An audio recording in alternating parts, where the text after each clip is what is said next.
आज की मुरली में बाबा ने नारद जी के बारे में कहानी बताई। मुरलियों में अक्सर कहानियाँ आती रहती हैं, तो आज नारद जी की कहानी कही है तो वह कहानी विस्तार से सुनिए।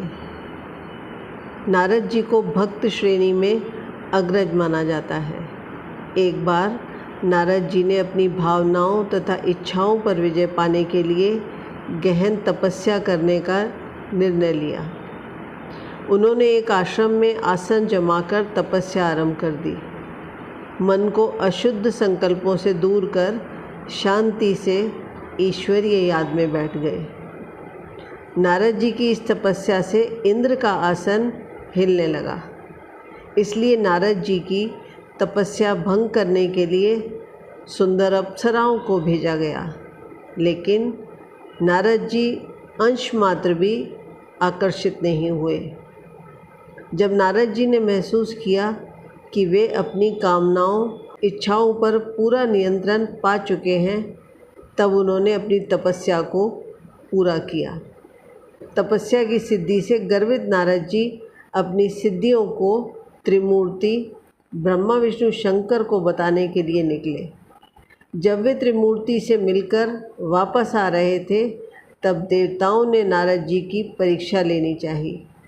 देवताओं ने नारद जी के मार्ग में स्वर्ग से भी सुंदर अति सुंदर शहर रचा। नारद जी को वह शहर देखने की इच्छा हुई और वे शहर के राजमार्ग से जाने लगे। तब उन्होंने शहनाइयों की आवाज़ सुनी। सैनिकों से जब उन्होंने कारण पूछा तो पता चला कि राजा अपनी कन्या लक्ष्मी के स्वयंवर की तैयारी कर रहे हैं।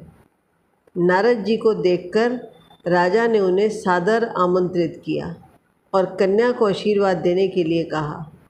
जब लक्ष्मी जी नारद जी से आशीर्वाद लेने के लिए आई तो उनकी सुंदरता पर नारद जी मुग्ध हो गए और उन्हें वरने का संकल्प ले लिया।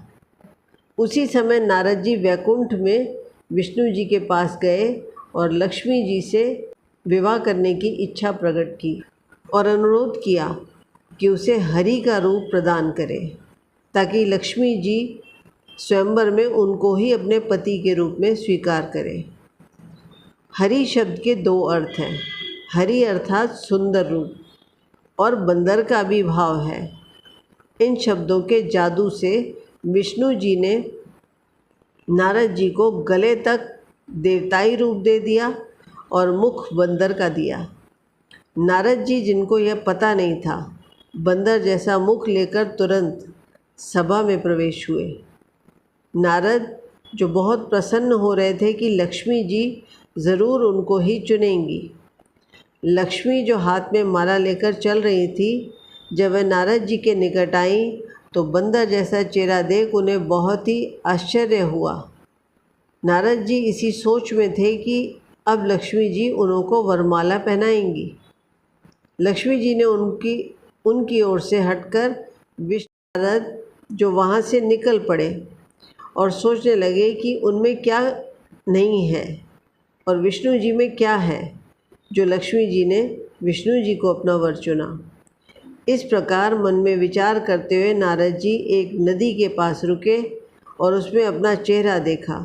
नारद जी ने अब समझा कि लक्ष्मी जी ने उन्हें क्यों नहीं वरा।